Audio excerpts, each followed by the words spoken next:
Então, nesse sentido, eu vou estar trazendo um outro exemplo, que também foi desenvolvido no nosso grupo no SAMPA. Esse exemplo, ele envolve o uso da sonificação para poder identificar padrões que, de novo, se a gente fosse olhar do ponto de vista visual, seria muito difícil de estar sendo realizado, e aqui a gente vai usar, né, a sonificação para entender alguns efeitos do ponto de vista de pesquisa, né? Então, são projetos que foram desenvolvidos recentemente. Eu estou trazendo aqui para vocês algo que está sendo feito de fronteira aí no grupo, né? Bom, o que é essa ideia, né? O fenômeno físico que a gente está interessado é fluidos sobre confinamento, né? Onde é que aparecem esses fluidos? Ele aparece, por exemplo, quando a gente tem, aqui você tem uma superfície de um mineral, que é chamado calcita, né? E você tem a salmoura, que é a água com sais. Isso é muito importante, né, no caso quando a gente estiver tratando, por exemplo, de explorações para recuperação de petróleo, né? Esse é o tipo de caso que a gente observa no pré-sal, né? E também processo chamado de biomineralização, né? Eu não sei se vocês estão né? Mas vem acontecendo um processo de extinção em massa em termos de corais, essencialmente com o aumento, né, da quantidade de CO2 que a gente tem, vai estar disponível, dissolvido nos oceanos. O que a gente está observando é a dissolução, né, a mudança da composição, né, e, portanto, a dissolução de vários animais invertebrados, né, essencialmente está sendo dissolvido, né, e isso é um processo que a gente está tentando, né, com vários outros grupos no mundo, tentando entender como é que acontece esse processo de biomineralização, em particular, quando você aumenta, deixa mais ácido, né, os oceanos, e, portanto, mais fácil de estar dissolvendo, né, esses sistemas invertebrados.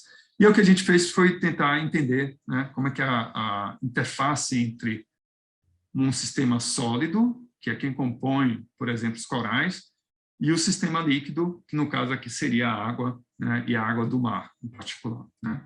Então, foi feito esse estudo.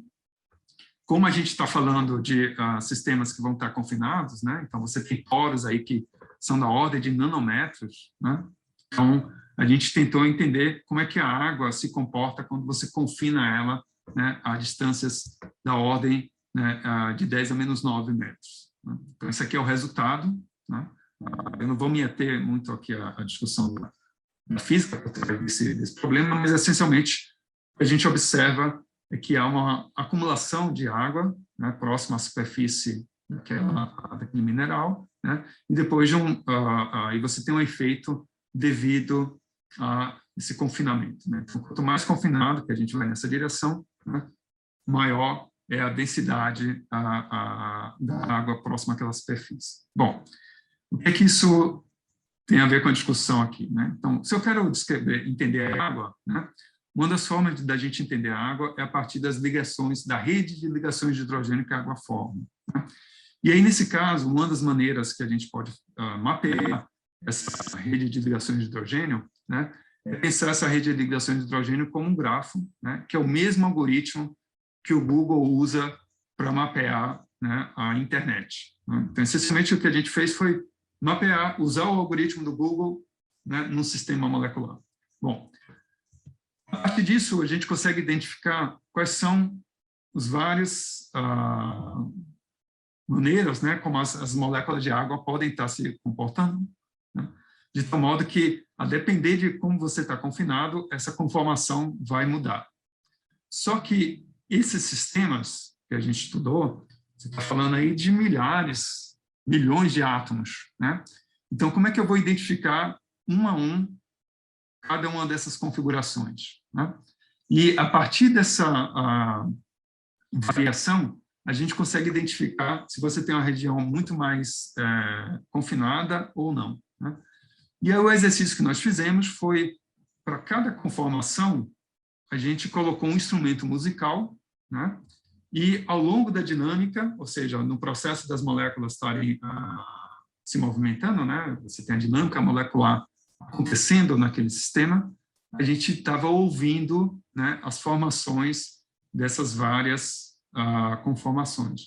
Então, dessa forma, o exercício que a gente vai fazer aqui é tentar ver a diferença entre quando a gente está na água líquida, vamos chamar de água bulk, um padrão determinado, ou quando a gente está confinado numa situação da ordem de 1 nanômetro. Então, a gente vai começar com a experimentação da água líquida, né, do bulk. Tá? Então, vai haver aqui uma demonstração sonora. Tá? E o que vai ser feito, né, a melhor forma de ter essa experiência é fechando os olhos, né, e acompanhando. Né, você pode escolher aqui um determinado instrumento musical e acompanhar ele. Então, o que a gente fez? Quando a gente tem uma configuração como pentâmero, né, 5 moléculas de água nessa conformação, vai tocar a marimba. Né? E a altura da nota depende de quantas conformações a gente teria desse pentâmero. Né? Se for um tetrâmero, né, vai tocar o vibrafone. Se for um hexâmero, vai tocar o agogô. Né? E se for um hexâmero em uma outra conformação, vai tocar o xilifone. Né? Então, com isso, você consegue acompanhar ao longo do tempo, a evolução, né, dessas conformações da molécula de água, algo que, se a gente fosse olhar, simplesmente, essencialmente, a gente não conseguiria, né, distinguir, né, dado o número de milhões de átomos que a gente teria no sistema. Tá? Então, vamos começar com a primeira experimentação, que é a água bulk.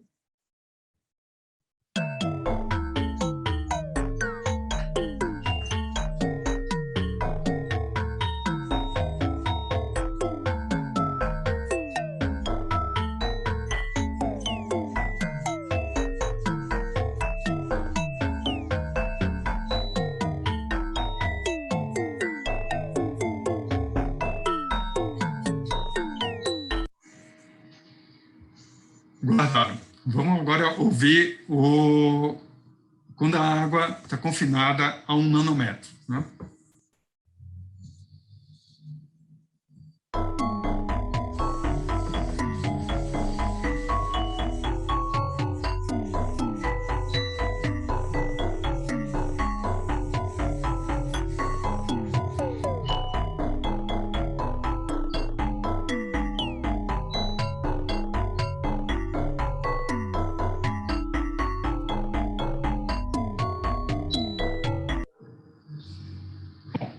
Qual é a primeira característica que vocês identificam de cara entre um e outro?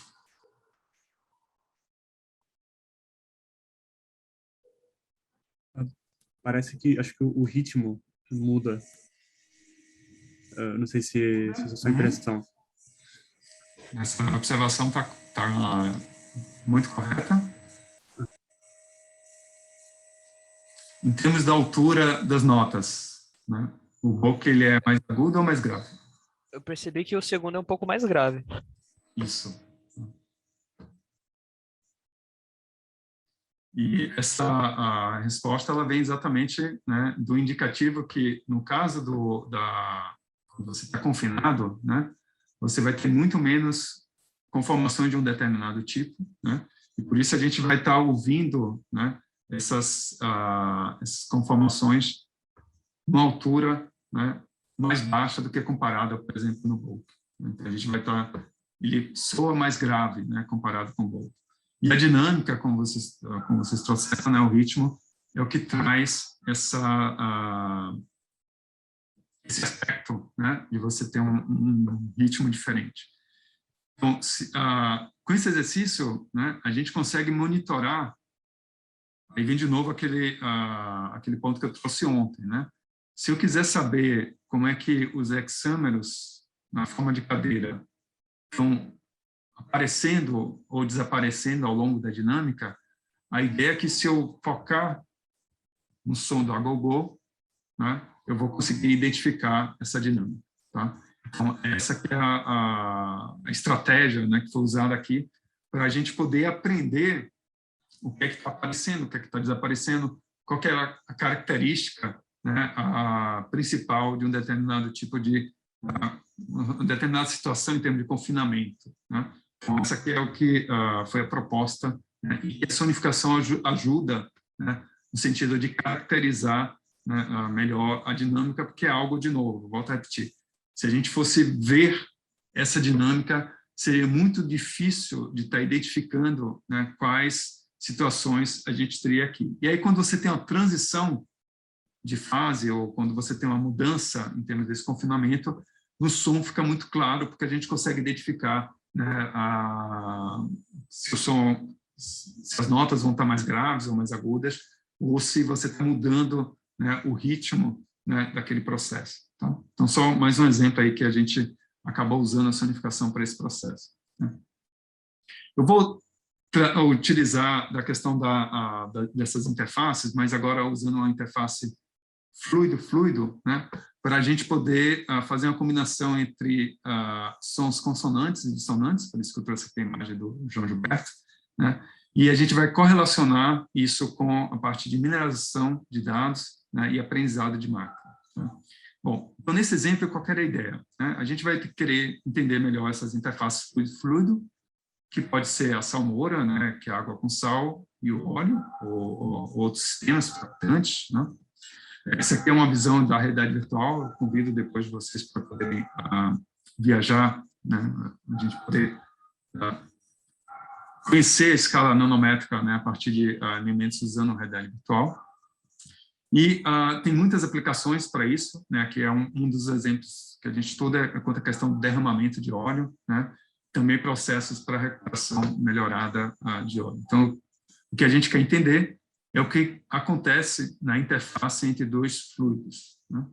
Bom, uma propriedade que é importante tanto para derramamento de óleo quanto para recuperação de óleo é uma propriedade chamada de tensão interfacial. Essencialmente, é uma competição da energia livre de você aumentar a tua área de contato, né, entre um fluido e outro, e é por isso que quando a gente coloca a água sobre essa certa superfície, ela pode tanto se esparramar, ou seja, você quer maximizar o contato, né, da água com a superfície, ou ela formar uma gota. Né? Então, formando uma gota significa que você está minimizando a área de contato daquele fluido. Né? Então, a gente quer entender isso, queria entender do ponto de vista atômico molecular. Né? E aí o que foi feito? Né? A gente criou um conjunto de banco de dados, né, e nós aplicamos métodos de aprendizado de máquina para ser capaz de calcular essa tensão interfacial, né, essa competição, né, do ponto de vista molecular entre um fluido em relação ao outro, que é uma propriedade essencial, né, para vários fenômenos de interesses na parte de física de interfaces. Né? E aí, como resultado, nós criamos um mapeamento sobre quais propriedades, né, seriam as mais importantes para descrever essa tensão interfacial. A composição da salmoura, a salinidade, a pressão, a temperatura. Então, a gente fez esse mapeamento, né, sobre milhares de dados que a gente dispõe. Bom, então, qual que é a correlação aqui com a parte de sonificação? Né? A gente vai usar agora um conceito em música que é de consonância e dissonância. Né? Então, entenda, esse conceito de consonância ele é bastante, do ponto de vista, ele é bem mais qualitativo, né? Porque tem várias definições. Né? A definição que eu aprendi no Conservatório de Música foi aquela combinação de sons que tem um som agradável. Né? Ou seja, quando você usualmente tem relações inteiras, né, entre as frequências. Você vai tocar simultaneamente diversos sons, e se há uma correlação, né, fração das frequências desse som, né, se ela é inteira, isso torna o som agradável. Né? A dissonância é exatamente o contrário, parece ficar faltando alguma coisa. Né? E aí é onde traz a questão do som desagradável, né, e que, se você olhar a bossa nova hoje em dia, né, ela soa até quase como música clássica, apesar dela usar vários elementos de dissonância. Né? Então, quando ela parecer que o som está casando, né, entre aspas, né, a gente está ouvindo uma consonância em termos das notas. Se você parecer que está alguma coisa que não está muito perfeita, não está encaixada, né, desculpa, essa foi a maneira como eu aprendi em música. Né? Não sei se, do ponto de vista prático, né, a gente teria que estar olhando para os valores, de uma forma quantitativa, a gente teria que estar olhando para os valores das frequências, né, e verificando essas razões né, entre as frequências. E aí você teria essa sensação de dissonância, né, ou seja, um som desagradável. Então, eu vou usar essas características, né, que são características, como diria, qualitativas, para a gente poder fazer a conexão entre correlações de propriedades que são completamente desconexas, né? Ou poderiam ser desconexas, ou podem ser, ter uma certa correlação, que é mapear, né, esse resultado vindo de aprendizagem de máquina usando sons, né? Então, o que é que a gente vai ouvir, né? Se preparem para ouvindo, né, essa experimentação sonora, né? Então, o que a gente tem aqui é um chamado mapa de calor, essencialmente as várias propriedades que nós exploramos, a tensão interfacial, a pressão, a quantidade de um determinado íon naquela composição da água do mar, a temperatura e assim por diante. Então, note que na diagonal, né, a gente tem sempre a mesma propriedade que está havendo uma certa correlação, porque a tensão interfacial correlaciona com ela mesma, né? Então, por isso que a gente assumiu o valor de 1 aqui. Ou a pressão correlaciona com ela mesma, e assim por diante. E aí, o que nós fizemos nesse mapa é, tudo que for positivo, né, você tem uma correlação linear, né, linear crescente. Enquanto você, se for negativo, né, você tem uma correlação linear decrescente, né? Então, o algoritmo ele vai fazer da seguinte forma, né? Esses números que aparecem aqui, que são exatamente como correlacionado com essas propriedades, né? Então, você note que a tensão interfacial, né, ela está correlacionada com a temperatura, tem um valor relativamente alto, né? E ela é de forma negativa. Então, quanto maior for a temperatura, né, menor a tensão interfacial, né? E assim por diante para todas as demais propriedades, né? E a pergunta é, como é que eu posso ouvir esse mapa, né? Foi esse exercício que a gente fez. E aí, dessa forma, nesse algoritmo, né, a gente colocou as frequências proporcionais ao 440 Hz, né, que é aquele nosso lá referência, né, que é usualmente usado para afinar a orquestra, né, a segunda corda do violino. E toda vez que você tem um valor igual a 1 de correlação, né, ela é o nosso lá, 440 Hz. Se você tiver correlações negativas, né, a gente vai ouvir um som mais grave, frequências mais baixas, né? E ela é mapeada, né, de acordo com esses valores. Se a gente tiver correlações positivas, né, ela vai ser uma frequência, ela vai ser mais aguda. Então, a gente vai ouvir frequências mais altas que aquele lá 440. Né?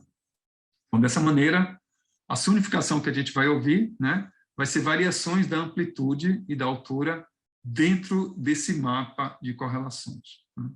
Então, se a gente conseguir ouvir uma consonância, né, então significa que esses dados eles vão estar correlacionados, ou seja, as propriedades vão estar correlacionadas. Né?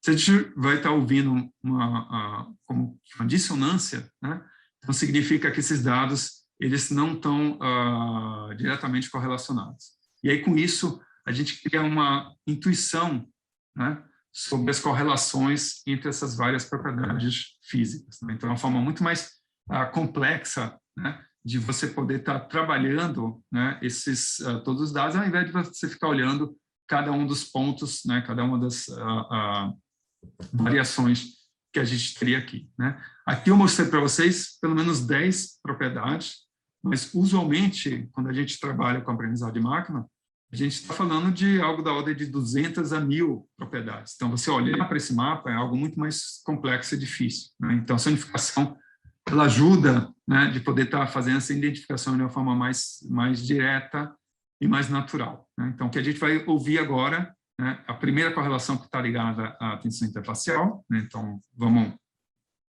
se preparar para essa experimentação. Né? Eu vou ouvir um acorde de acordo com esse mapa de calor, ele pode ser consonante ou dissonante, e para cada uma das propriedades você pode usar, por exemplo, um instrumento musical diferente. Né? Então, vou começar com o primeiro caso.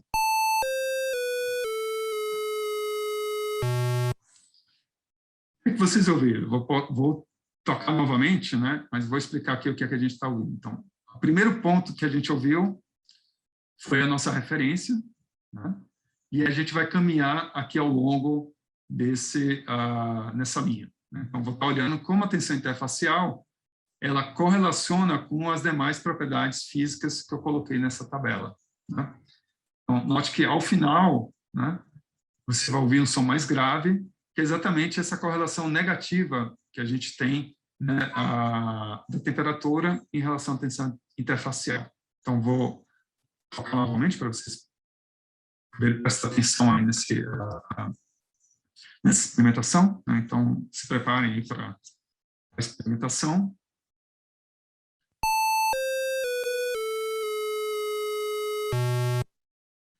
E agora a gente vai olhar para um outro caso, né, que é a pressão.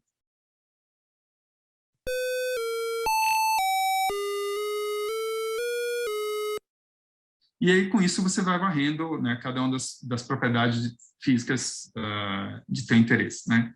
E aí, de uma forma muito intuitiva, né, dá para identificar, obviamente, você pode escolher outra nota como referência, né, se você não gostar do lá natural. Mas correlações, né, elas vão se tornar muito mais diretas, né, quando a gente tem esse entendimento se ela é mais aguda, então vai estar correlacionado positivamente, né, então, portanto, você tem uma correlação, um comportamento direto. Se ela é mais grave, né, ela poderia ser usada, né, de uma forma para identificar o comportamento contrário, né? Onde isso é importante, né? Isso aqui foi usado para a gente explicar esses efeitos para pessoas deficientes visuais. Então, você não tem como, né, você poderia fazer ou mapa tátil, né, ou você pode usar o som como uma forma, né, de mostrar essas correlações entre propriedades físicas ou entre variáveis, né, de acordo com o teu conjunto de dados. Então, isso é algo que pode ser usado, né, como estratégia inclusiva, tanto de ensino como também de exploração, né, e divulgação científica.